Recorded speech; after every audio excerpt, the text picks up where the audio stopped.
ആദ്യമായിട്ട് ചാനൽ കാണുന്നുണ്ടെങ്കിൽ ഒരു ചാനൽ ഒന്ന് സബ്സ്ക്രൈബ് ചെയ്ത് ഒന്ന് ലൈക്ക് അടിക്കണം കേട്ടോ.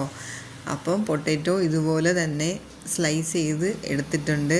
അപ്പോൾ ഒരു പാത്രത്തിലേക്ക് എണ്ണ ഒഴിച്ചു.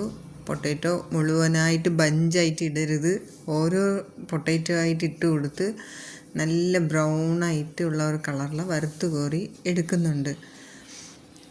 അധികം ഡീപ്പ് ഫ്രൈ ആക്കണ്ട, ഈ ഒരു മീഡിയം ഫ്രൈ ആക്കിയാൽ മതി. അപ്പോൾ ഞാൻ ഒരു 3 ബാച്ചായിട്ട് തന്നെ എല്ലാ പൊട്ടാറ്റോയും വറുത്ത് കോറിയിട്ടുണ്ട്.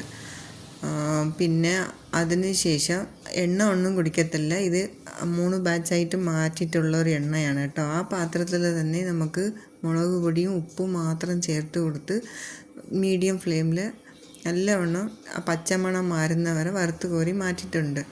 അപ്പോൾ ഇത് ഇഷ്ടപ്പെടുവാണെങ്കിൽ ചാനൽ ഒന്ന് സബ്സ്ക്രൈബ് ചെയ്ത് എന്നെ ഒന്ന് സപ്പോർട്ട് ചെയ്യണേ.